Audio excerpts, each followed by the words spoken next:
Welcome to the Writer's Den. My name is Jane Waters, and in studio today is a very interesting and well-known local journalist and investigative reporter, Rick Rousos. Welcome. Thank you, Jane. I'm glad to be here. So, Rick, you're a political science major that graduated from Oakland University. Is that correct? Near Detroit. Near Detroit. What I think about when I put political science with investigative reporter is like a million really cool things, like always looking for the next thing that's happening. Tell me a little bit about why you decided investigative reporting was the journalism that you wanted to sort of tackle. Well, I think when someone starts being a reporter, they have very little realization about how influential journalism can be. It can be very powerful. And after a while, the first story that I did that was investigative, or you could call it that, was way back in like 1990. I was working on the police beat. I had worked at night. I went down to the South Side Packaging Lounge. A police officer came in there, and he got the bartender off to the side, and he asked her, "Could you donate some Jack Daniels and some Bacardi rum to the force? And we're having some low morale problems, and could you do your part to help us?" He wanted this stuff for free. I couldn't believe it. Right. I just couldn't believe it. And the reason why a lot of reporters never do investigative stories is they're worried that their sources, the people along their beat, are never going to talk to him again.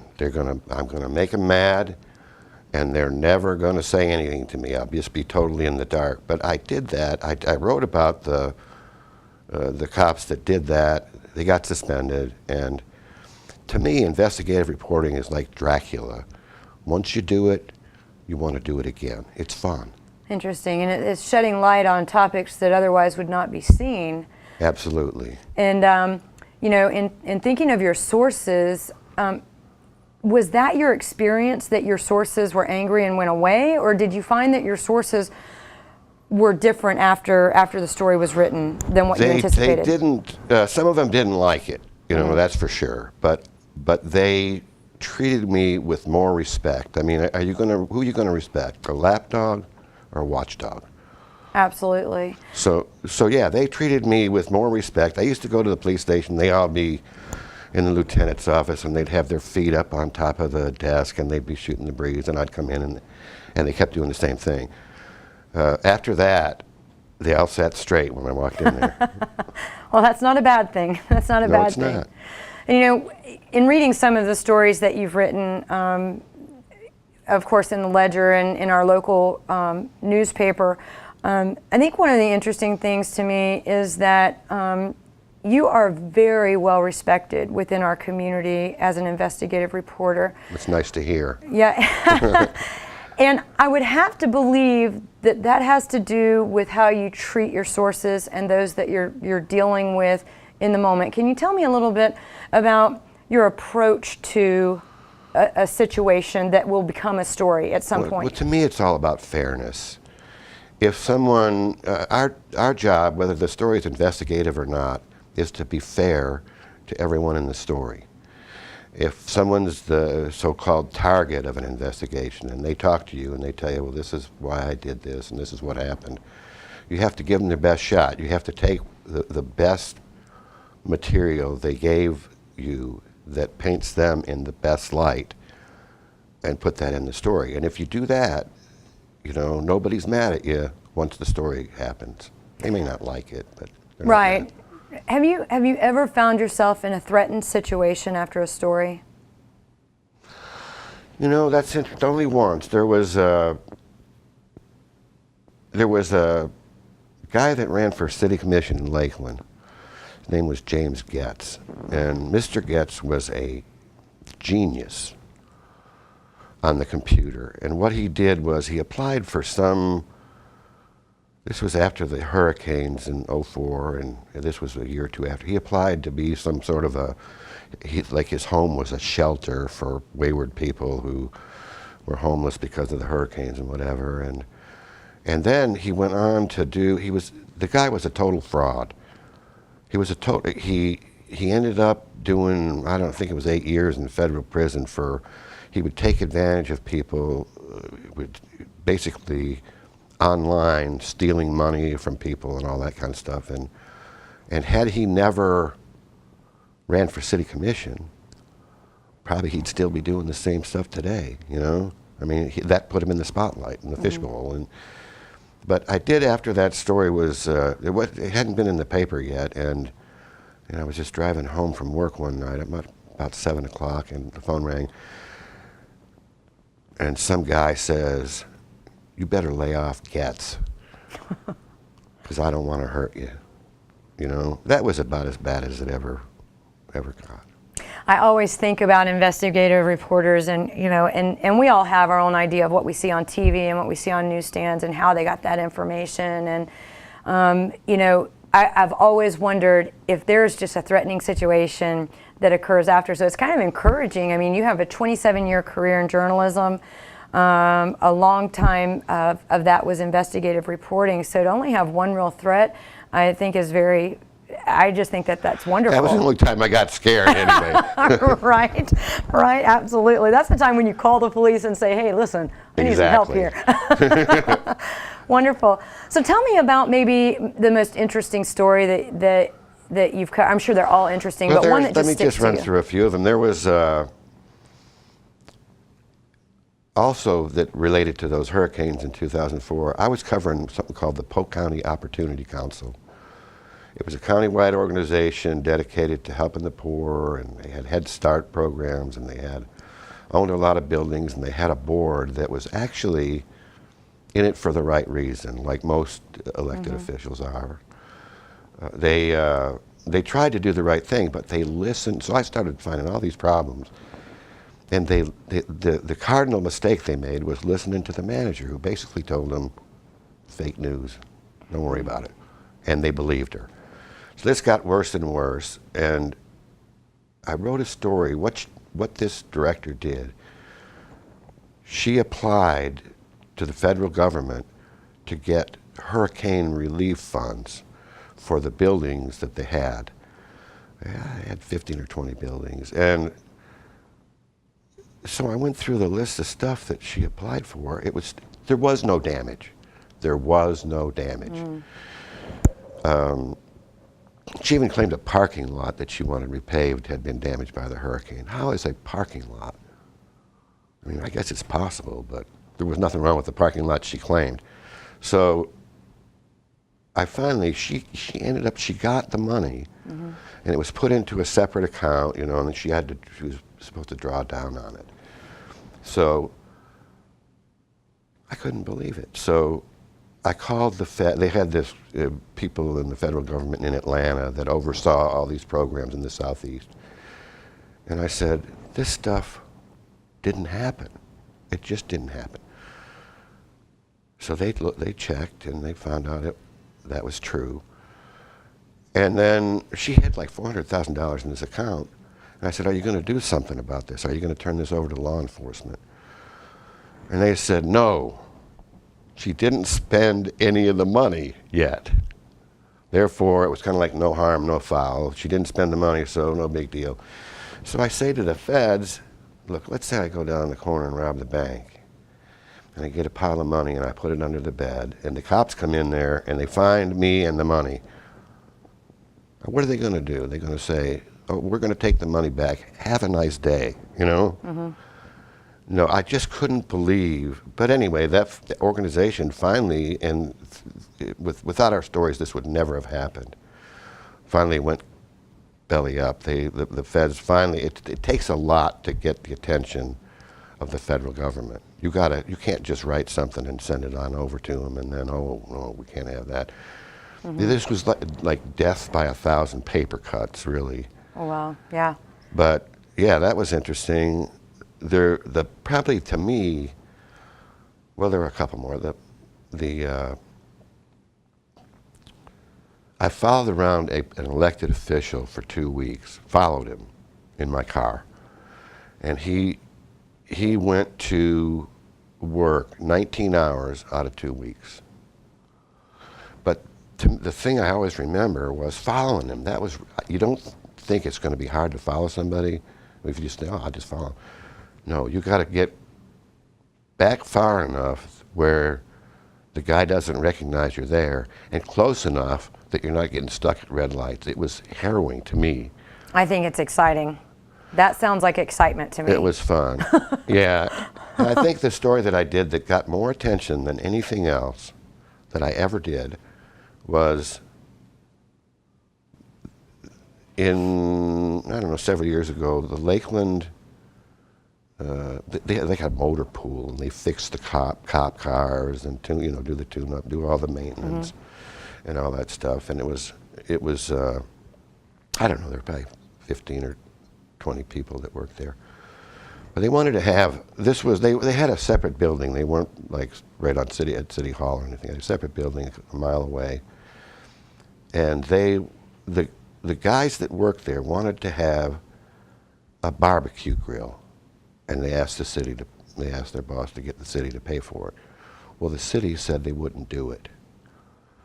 So what these guys did was every week or so they'd order a part that they would use for the grill. It took them a long time to get the whole grill together. Okay. And it was an oversized grill. It was really fancy. And the coolest thing about it there were these like chrome Cadillac exhaust smokestack that came up like this. And we had a picture of it with fire shooting out of the smokestacks. This was the Cadillac of grills.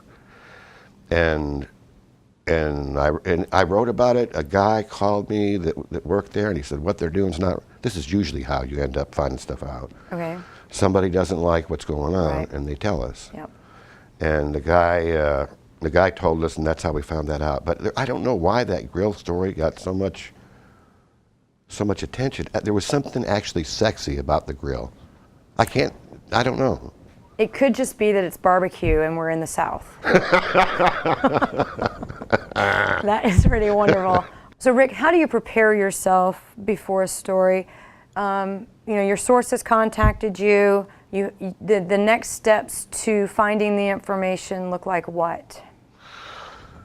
Well, I mean, I never wrote from an outline, but I had an outline of things that I wanted to find out or get done. So you find out about something, you don't really know for sure if it's true or not. So you have to find out if it's true. And one of the things you're almost always doing is getting public records. Mm.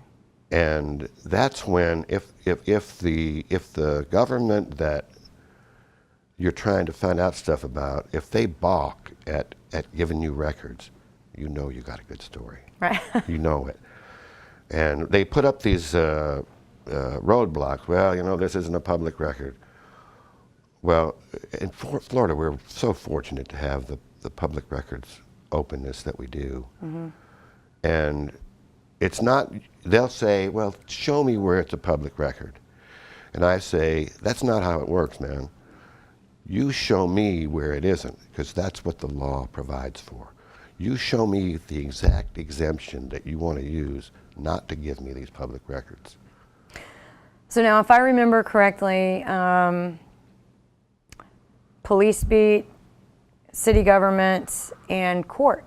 Is that correct? So you did work in... The court beat, and I did it for 3 or 4 years, is the only beat that I ever had where I didn't have one of those wow stories. Oh, really? The only one. I'm not sure why. There's the judge, I mean, these judges pretty well know what they know what they're doing. They have Nick Sidzina, the courthouse administrator. He knows what he's doing. I mean, it just never happened. I had a few of them that were, maybe a guy wasn't guilty or stuff like that, but never that really good expose kind of story. Nothing fun like following commissioners around in a car. Nothing at all. No. Polk County is blessed with good commissioners right now. Yes, I really believe that. I agree. I completely agree. And George Lindsay is one of the smartest people on the planet. Definitely. Definitely. So if you had to go back into your career, and you've retired and you're currently working on a book, but if you went back into your career, is there anything you would have done differently in reporting? You know, I think I was meant to be at the Ledger. I met my wife. She's the director of the Guardian ad litem. Anyway, I met her in the courthouse when they had to vacate the courthouse because it was a sick building, and it took like, I don't know, 3 years to make it right. So in the meantime, they moved down to the end of like a shopping strip mall into a big store. I don't know what it was, like a hardware store or a big place. And they had the temporary courthouse there. And that building hadn't been open in years. So the first day, there were snakes, rats, bats, Nice. whatever, because they were okay when they redid it, but once everybody flooded in everywhere, things went crazy. In fact, a bailiff tried to he pulled his gun on a rat. He didn't shoot it. He didn't shoot it. So I went to Nick and I said, you know, there's got to be a woman in here somewhere who went into her office and there was some kind of bad thing in there, like a snake. And he goes, come with me. Turned out to be my wife with the snake. What are some of the things that you would share with the newer generation of investigative reporters? If you had 2 or 3 things that you could pass on to them that were little nuggets of truth about being an investigative reporter, and things that are That's a good question. withstanding of time. You know, it's harder for newspapers and media outlets to do investigative reporting because of the smaller staffs.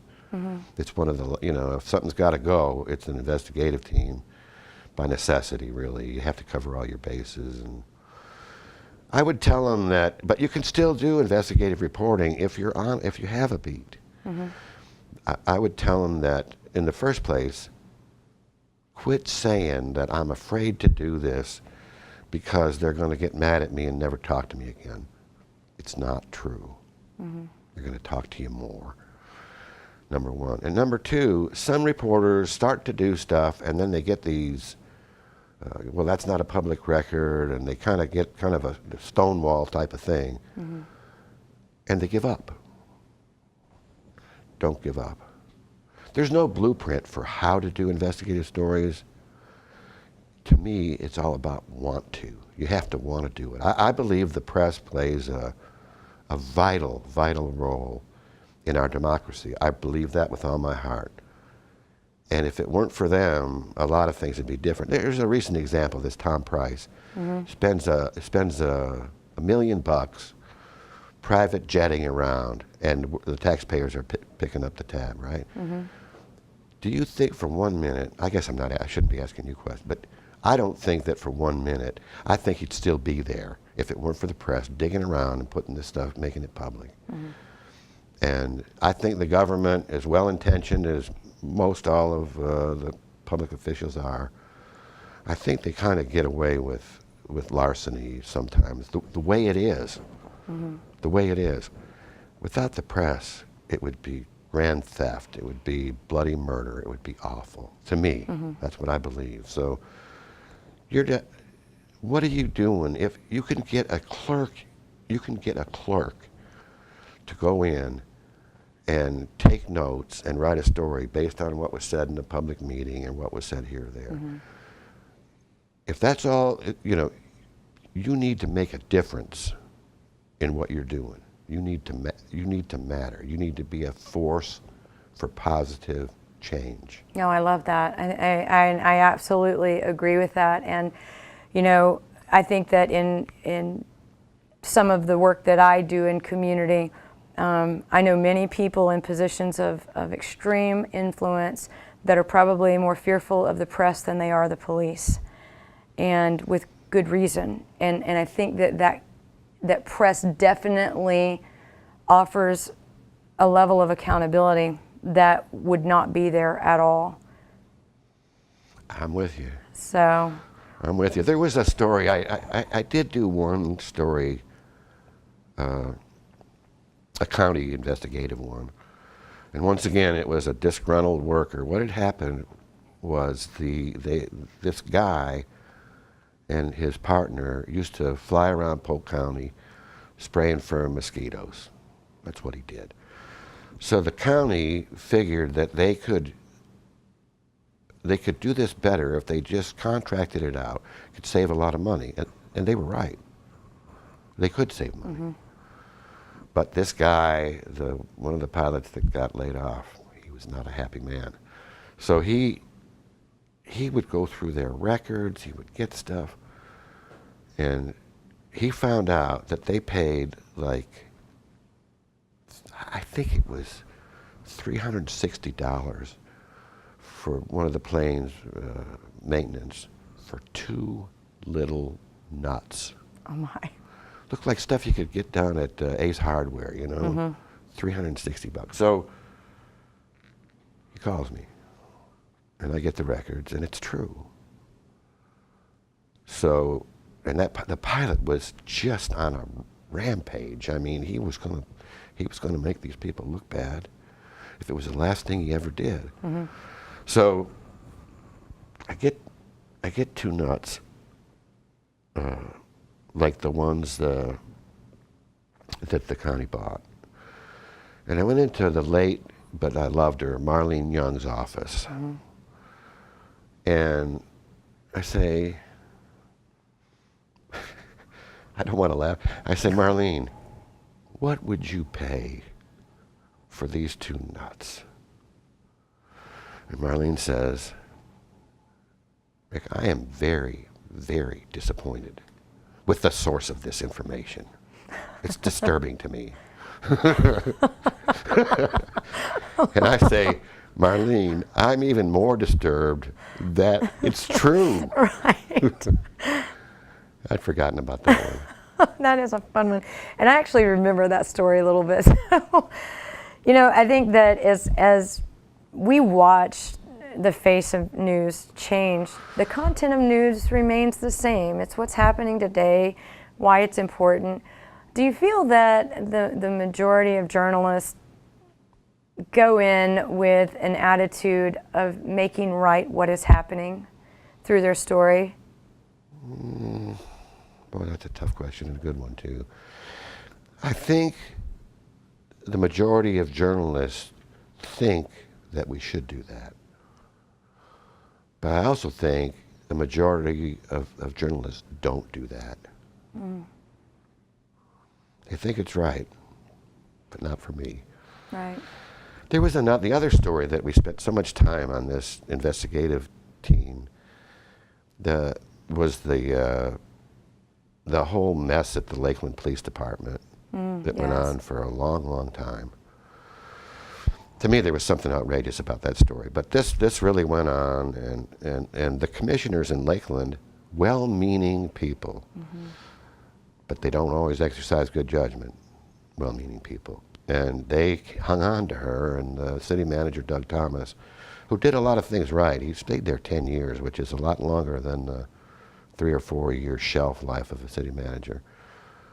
But Doug kept telling him, we got this, it's gonna blow over. It was just too bad. It was bad. Mm-hmm. So anyway, the worst to me, the only thing that to me was remarkable about that whole thing, I mean, we just didn't give up either. We just kept after that story and mm-hmm. kept after it. And we found out that a company in Tampa called Tucker Hall, it's like a public relations company. Okay. And they charge a lot of money, up to $350 an hour for writing stuff. What the city commission did was they had, the city manager and the mayor had a pile of money go over to the city's legal office, and then the city's legal office hired this public relations team. So Lakeland ended up spending, I think it was $130,000 for speech writing and talking points and all that. So you're going to pay the city manager 180 grand, and then you got to pay somebody else 130 grand to write his speeches? Come on, that to me was outrageous. Right. So I never did understand that. There was always this rumor, we could never confirm, that what happened was a couple of city officials heard that in the Trayvon Martin trial, which was just a media zoo, yes, every national news organization was there, that they hired a similar company to do that, to do the speech writing. And they said, well, there was just a flood of, there was just a media, in Lakeland, a media, charge against, trying to do this story. We felt like we needed professional help. It wasn't a media charge. It was the Ledger. It was only the Ledger. And to pay somebody, where I knew this, we all couldn't believe this. Doug Thomas was he was very conservative. In the way he did his, very businesslike, conservative in the way he did his job. And there was a grand jury report about the police chief that was under fire, Lisa Womack. And they had this reaction after the grand jury report. The city did like a press conference, and they had this, Doug Thomas said that the grand jury report, there was no smoking gun. There wasn't even a squirt gun. And we're like, what? Right. Well, it's because somebody wrote it for him. Right. He maybe should have thought that through before speaking it. Right. He said it. That's what I knew. And we knew something. It just didn't make sense at all. It wasn't him. Oh my goodness. Well, I will tell you, we could sit here for an hour or two and just talk about stories, but I have to ask one question because I've seen it myself when I've been in situations where the press been called in. And how do you deal with spin doctors? The people that just take your question and flip it 3 times. How do you get the answer out of that person? Keep after him. There was. I always remember, and this would have probably been before I ever, or right about the time that I started working in journalism. Ted Koppel had this this royal prince from Saudi Arabia or something, and he was asking him questions, and the prince, in very good English, said, he just danced around the subject, never answered the question. And Ted Koppel said, "That all sounds fine and good, Your Highness, but you didn't answer my question." Right. You have to. That's the thing about want to too. You can't let them just skate around and be a ballerina when it comes to answering questions. You got to get your answers. Right. Right. Even if it makes them mad. Well, making them mad is going to happen if we're telling the truth. That's the right. thing that I think I've watched in all journalism, really. But, well, Rick, thank you so much for being on the Writer's Den. This has been wonderful, and I'm looking forward to having you back and talking about this book that you're finishing. That's right now. We're not talking about it at all right now. But this has been so much fun, and I know you probably have more stories than what we have time on air to do. Well, I do, but I had a blast. It was really a lot of fun, and I want to thank you again for having me do this. It's been really, really a lot of fun. Thank you for joining us on the Writer's Den. We'll see you next time.